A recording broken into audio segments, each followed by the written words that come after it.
Hello, good morning. My name is Edwin Elona, and you can call me Sir Edwin or Mr. Elona.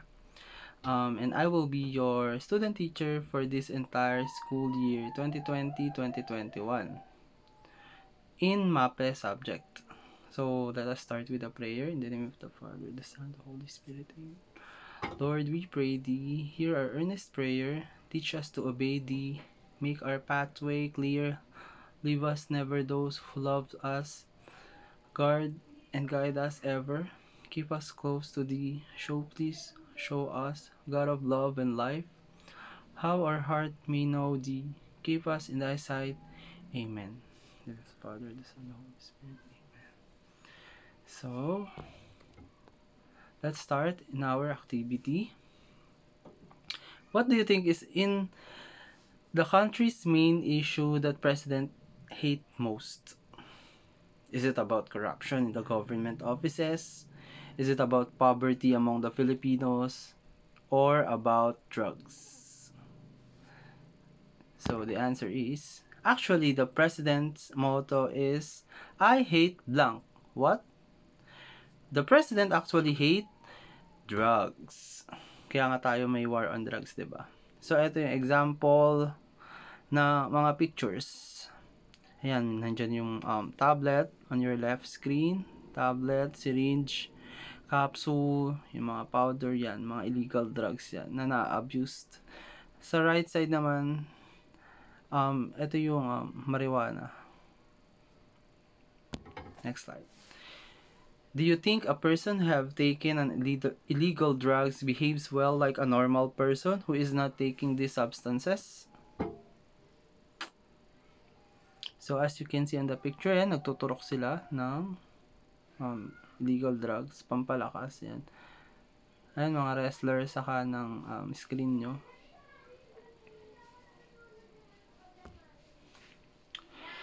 Why do you think that several Filipinos and mostly of them came from low earners are taking these drugs? Are these drugs can be easily purchased? Is this available anywhere? We are going to discuss all these things today, and I hope you will listen well so that you can answer the activities that will follow next. So, after nitong discussion, magbibigay ako sa inyo ng link na Google Form, tapos sasagutan nyo. Yun yung magiging evaluation nyo upon seeing this video. So, let us start. Republic of the Philippines, Office of the President, Dangerous Drugs Board, 2019 statistics, last updated 15th of September 2020, statistical analysis. So, eto na siya, class.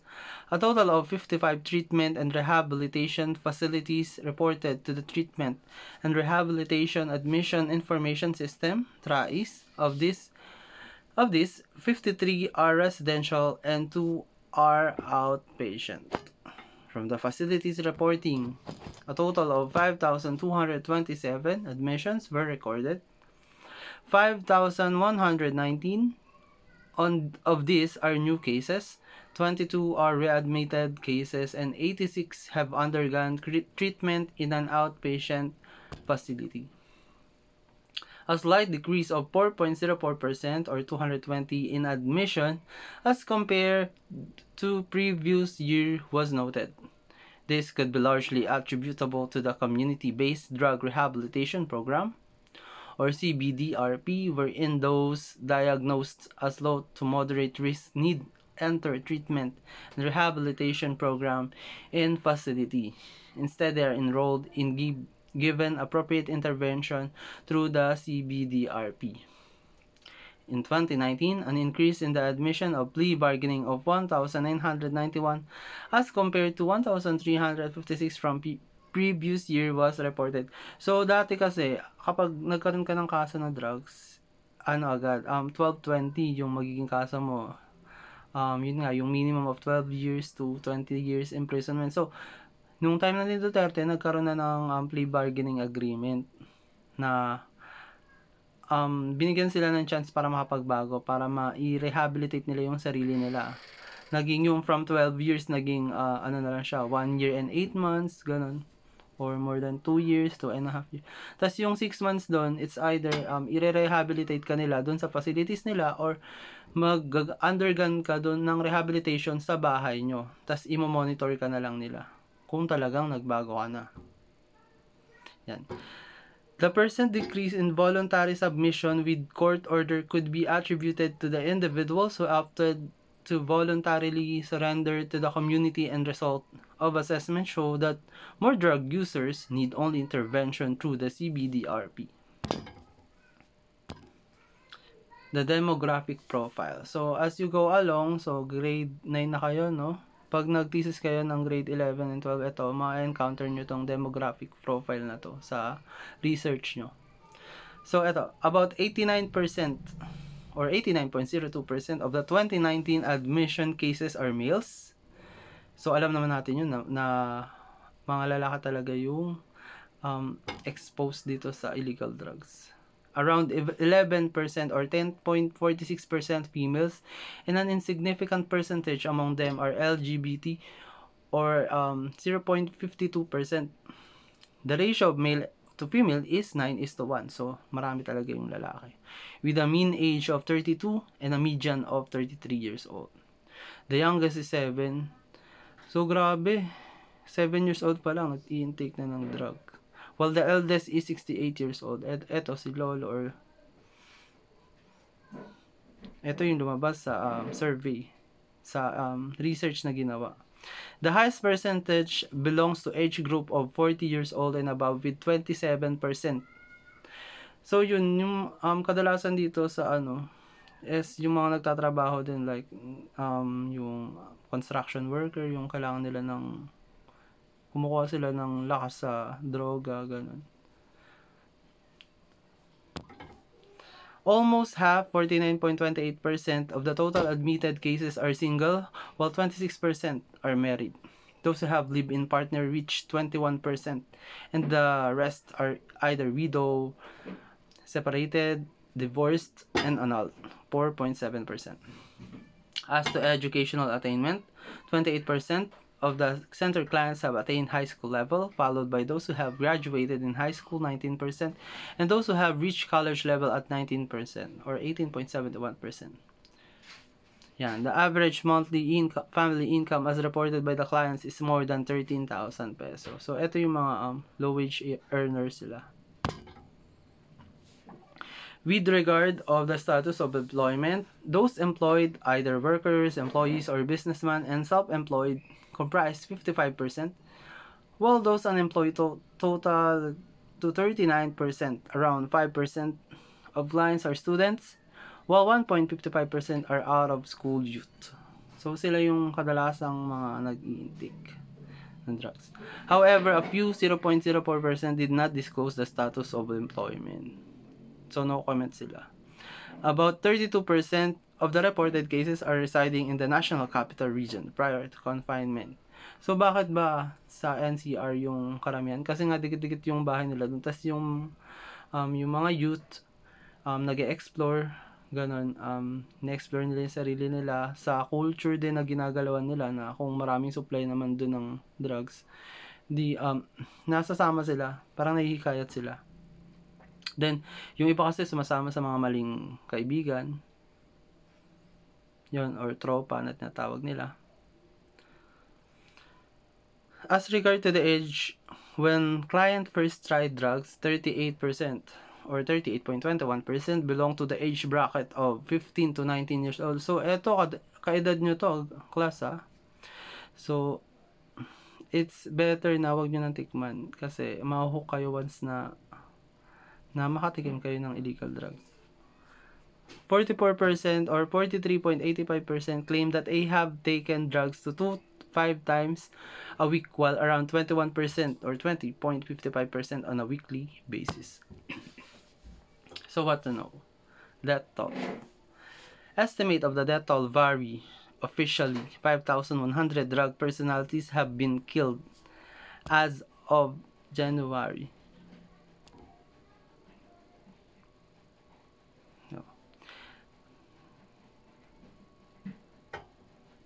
Based on the data from the PNP from June 2016 to July 2019, 134,583 anti-drug operations were conducted.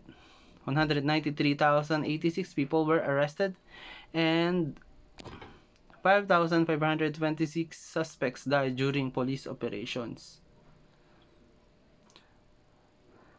34.75 billion worth of drugs were seized. 421,275 people surrendered under the PNP's Recovery and Wellness Program. 219,979 PNP initiated.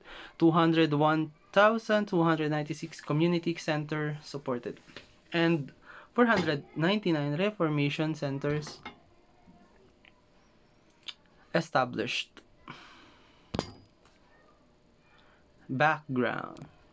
See also extrajudicial killings and forced disappearance in the Philippines. President Rodrigo Duterte showing list of drug syndicates in Butuan City in October 2016. So ito yung time na umupo na si President ng pagkapangulo. Rodrigo Duterte won the 2016 Philippine presidential election, promising to kill 10,000 of criminals and urging people to kill drug addicts. Duterte has claimed that he is not a killer and that he has yet to kill one human being. When I say I will kill you, that's a statement coming from the mouth. He also said that was nothing wrong with him threatening to kill anybody who destroys the Philippines. The claimed, and there is no law that prohibits him from threatening criminals. So ganyan katapang ang ating Pangulo.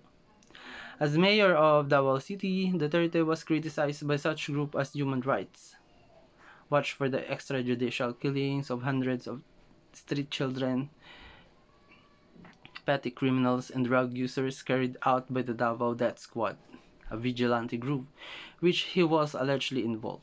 Duterte has alternately confirmed and denied his involvement in the alleged Davao Death Squad killings. Duterte has benefited from reports in the national media that he made Davao into one of the world's safest cities, which he cites as justification for his drug policy. Although the national police data shows that the city has the highest murder rate and the second highest rape rate in the Philippines. Early months.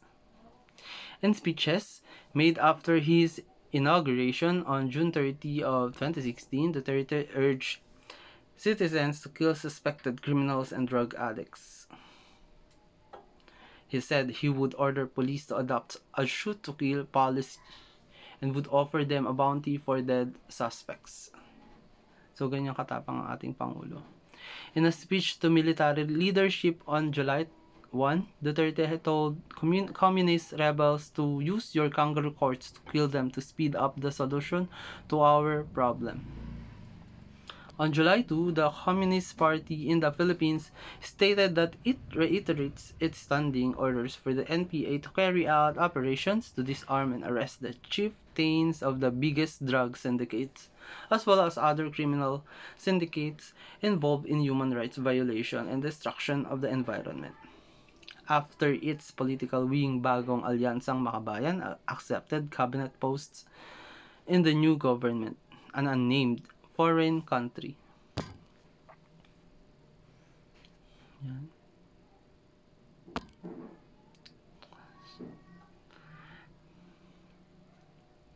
So, ayan yung a presidential spokesperson said that Duterte welcomed a proposed congressional investigation into extrajudicial killings to be chaired by Senator Laila de Lima, his chief critic in the government. So, nakakulong na ngayon si Laila de Lima, diba?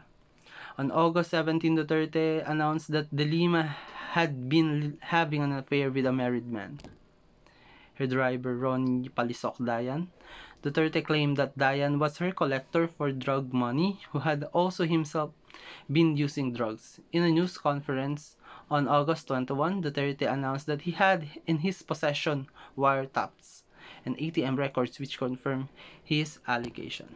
He stated, "What is really crucial here is that because of her romantic relationship with her driver, which I termed immoral, because the driver has a family and wife. The connection gave rise to the corruption of what was happening inside the National Penitentiary. Dismissing fears for Diane's safety, he added, "As the president, I got this information as a privilege, but I am not required to prove it in court. That is somebody else's business. My job is to protect public interest." She's lying through her teeth. He explained that he had acquired the new evidence from. On August 18, United Nations human rights experts called on the Philippines to halt extrajudicial killings. Agnes Calamard, the UN Special Rapporteur on summer executions, stated that Duterte had given a license to kill to his citizens by encouraging them to kill.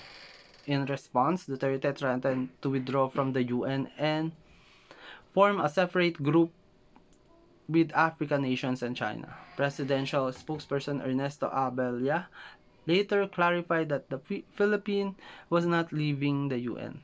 As the official death toll reached 1,800, a congressional investigation of the killings chaired by de Lima was opened.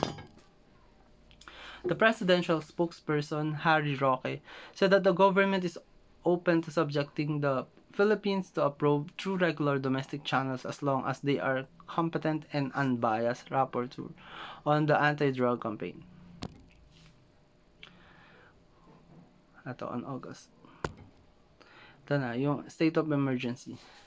Following the September 2 bombing in Davao City that killed 14 people in the city's central business district on September 2016, Duterte declared a state of lawlessness and on the following day signed a declaration of a state of national emergency on account of lawless violence in Mindanao. The armed forces of the Philippines and the Philippine National Police were ordered to suppress all forms of lawless violence in Mindanao and to prevent lawless violence from spreading and escalating elsewhere. Executive Secretary Salvador Mejaldea said that declaration does not specify the imposition of curfews and would remain in force indefinitely. So hanggang ngayon meron pa ring mga NPA, meron pa ring mga bombings na nangyayari sa paligid. Buti nandyan si President para protektahan tayo. He explained the recent incidents, the escape of terrorists from prisons, the beheadings, then eventually that happened in Davao. That was the basis. The state of emergency has been seen as an attempt by Duterte to enhance his already strong hold on power and give him carte blanche to impose further measures in the drug war. So, next is common concepts in drug education. Drugs. So, ito yung definition ng drugs. Are any substances or chemicals which, when taken into the body, either through nasal, oral, transdermal, or intravenous way, have psychological, emotional, and behavioral effects on a person.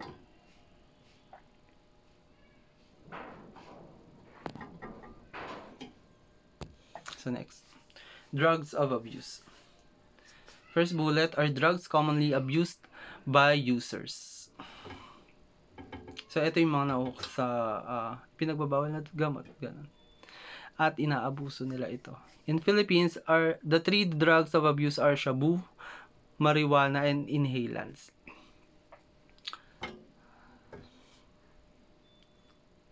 So kapag dumaan kayo sa kalye, may makikita kayong ganyan eh. Especially yung inhalants. Drug dependence is a cluster of physiological, behavioral, and cognitive phenomena of variable intensity in which the use of a drug takes on a high priority, thereby creating a strong desire to take the substance. So, yung mga, kadalasan naman yung mga addict, hindi nila inaamin na addict sila. Na nahuhook lang sila doon, na ginagamit nila yun para sa trabaho nila, ganon, yung iba dahil na-impluwensya ng barkada. Or yung iba, out of curiosity, kaya sila nagda-drugs. Drug misuse is the use of a substance incoherent or inconsistent with the prescribed dosage or frequency of use. So kapag hindi naman masama yung drugs eh. Masama siya kapag na-misuse mo ng hindi mo siya nagamit ng tama. Kaya nga may prescription ng doktor, 'di ba? Dapat kung ano yung ano lang, yung kung ano yung binigay sa yung prescription, yun lang yung susundin mo. Drug abuse is the use of a substance or for non-medical purposes. Abuse leads to organ damage like brain damage and liver damage, addiction, and trouble in behavioral patterns. So, yun yung magiging effects kapag inabuse mo yung drugs. Drug tolerance is the condition of the body to adapt to the effects of substances to the body, thus requiring an even larger amount of the substance to experience the same physiological and mental effects experienced when taking the smaller dosage. So, kung ano lang yung kaya ng intake ng katawan mo, yun lang yung condition ng katawan mo para mag-take ng drugs.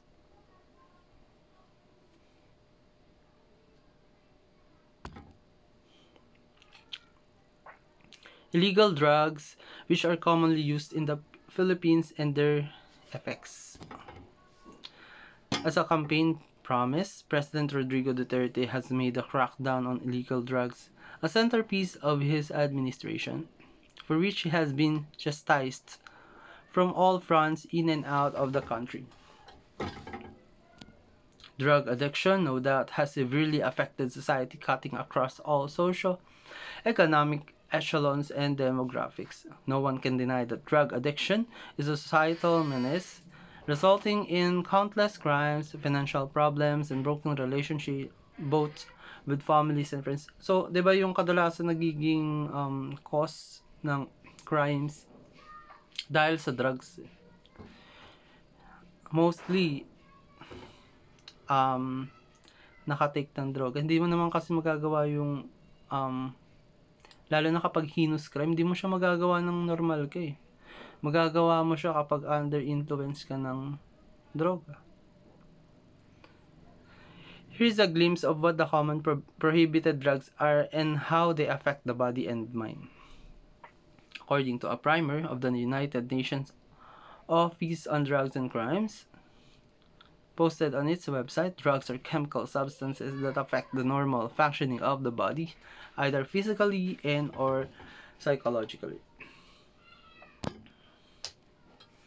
Not all drugs are illegal, it says. The caffeine is in coffee, the nicotine in cigarettes, and alcohol are technically legal drugs. Medicines are pharmaceutical drugs used to treat or prevent illnesses. They are legal, although they could also be abused. The ones people should totally shun are the illegal drugs because they alter a person's mood, thinking, and behavior. All illegal drugs have immediate physical effects. They also hinder psychological and emotional development, especially among young people, says the UNODC. Drug cloud a user's judgment, making him/her take more risk. For instance, having unsafe sex that could lead one to contract sexually transmitted disease, including HIV or AIDS. The effects of illegal drugs do not last long. When they wear off, a user gets depressed, lonely, and sick, appears confused, sweats a lot, has red eyes, and neglects his or her physical appearance. Then comes the irrational craving. The following are the most common prohibited drugs and how they affect their users. So, yun nga yung effect ng illegal drugs, 'di ba? Napapansin mo. Pag nakita kayo ng tao, 'di ba? Ay, eto gumagamit to. Para nakikita nyo sa kilos nila, sa itsura nila, sa ginagawa nila.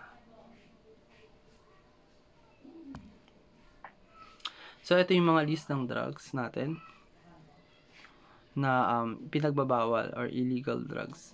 Ito yung methamphetamine. Methamphetamine, aka shabu, also goes by the names crack, meth, ice, crystal, meth, thick, and yaba or bato. Nga, di ba? Methamphetamine belongs to a group of drugs called amphetamine-type stimulants. Like ecstasy, it is manufactured in illegal laboratories and sold in powder, tablet, or crystal form. So, ito yung ginagamitan ng foil. It could be swallowed, sniffed, smoked, or injected. The UNODC says meth produces a feeling of physical and mental well-being, euphoria, and exhilaration. Users experience a temporary boost in energy, so hyper sila, often perceived to improve their performance of manual or mental tasks along with delayed hunger and fatigue. At times, they become more aggressive and violent. So, in a positive way, ginagawa nila to sa trabaho nila, yung mga laging nagpupuyat or naghahanap ng extra energy. Tas sa mga tambay, ginagamit nila to para mas tumagal sila sa inuman, ganun. Pero, mas maraming negative effect siya kaysa sa positive. Over the short term, users tend to lose their appetite, start to breathe faster and sweat due to increased heart rate, blood pressure, and body temperature. So, napakadelikado siya. Taking in large doses would make users feel restless and irritable and could induce panic attacks. Taking in excessive doses could result in convulsions, seizures, and death from respiratory failure, stroke, or heart failure. Long-term use could also lead to malnutrition, weight loss, and psychological dependence. Stopping its use results in a long period of sleep followed by depression. Ecstasy. Ecstasy goes around by the names E, Snackies, and New Yorkers. Drug, usually made in illegal laboratories, consists of a range of substances that make it dangerous to consume. It comes in the form of tablet, powder, or capsule and is usually swallowed, but could also be snorted or injected. So, high ka dito kapag naka-intake ka nitong ecstasy. So, ito pa yung list ng drugs. So, yan. Yan yung ma-feel mo kapag nag-intake ka ng ecstasy. Next is cannabis. Cannabis is known by many names. Bongo, ganja, grass, pot, or Thai sticks. Its most famous name, however, is marijuana or Mary Jane. Doobie. Cannabis, a tobacco-like greenish or brownish substance made of dried flowering tops and leaves of the cannabis plant, is usually smoked. But its resin and oil could also be swallowed or brewed in tea. According to UNODC, cannabis smoke contains 50% more tar than high-tar cigarette, putting users at an increased risk of lung cancer and respiratory disease. Kaya nga hindi pa rin na-approve siya hanggang ngayon. Although in some parts of US, some states, na-approve na siya.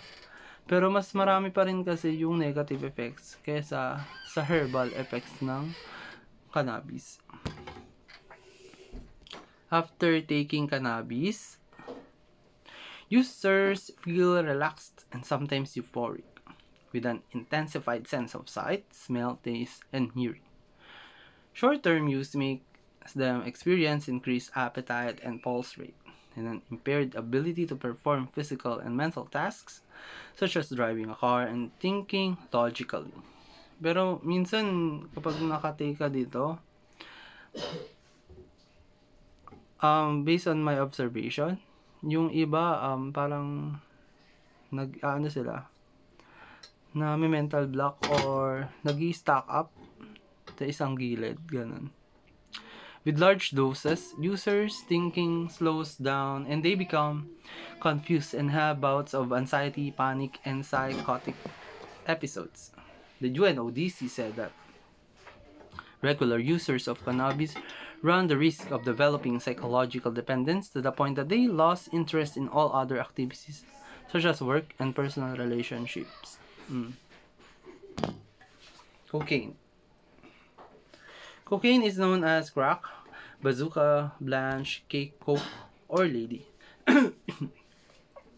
It is a fine white or off-white powder extracted from the leaves of the coca plant. The UNODC said that on the street, cocaine is diluted with other substances such as ammonia or sodium bicarbonate or baking soda. To increase its quantify and produce crack, cocaine is usually sniffed or injected, while crack is usually smoked. After snorting, cocaine users feel exhilarated and euphoric, leading to increased energy levels and alertness, along with delayed hunger and fatigue. So, para din siyang shabu. Yan. Loss of appetite. Ito yung mga negative effects. Yan. Loss of appetite, faster breathing, increased body temperature and heart. Same lang din na effects ng shabu. Heroin. Heroin is also called smack, H, horse, junk, Harry, white lady. Heroin is a painkiller processed from morphine, which comes from the opium poppy plant. Pure heroin is a white powder, but street heroin is brownish white. The highly addictive drug is usually injected, but also be snorted, smoked, or inhaled. Heroin could relieve tension, anxiety, and depression, including physical distress or pain. So, ito yung mga negative effects niya: vomiting, drowsiness, inability to concentrate, and apathy.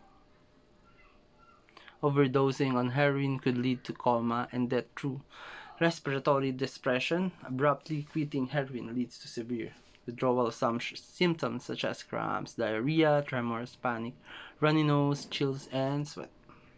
So, may mga side effects siya kapag biglang hininto mo din. So, wag ka na talaga magte-take. LSD. Also known as acid or hippie. LSD is a semi-synthetic drug made from lysergic acid, which is found in a fungus that grows on rye, other grain. Dealers often sell it in square of blotting papers with drops containing the drug, but also in the form of tablets, capsules, and liquid. The colorless and odorless drug is often swallowed and has a slightly bitter taste. So, I hope class nanonood kayo ng video. Then, magbibigay ako ng assignment and evaluation after this. So, sagutan nyo na lang. Tapos, meron siyang 1 week para sagutan nyo yung activity na ibibigay ko sa inyo.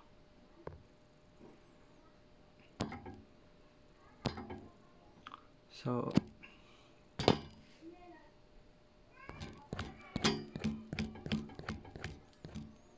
yung magiging assignment nyo is create a list of illegal drugs which can be easily purchased in the market today. Bali, isa-send ko siya sa inyo sa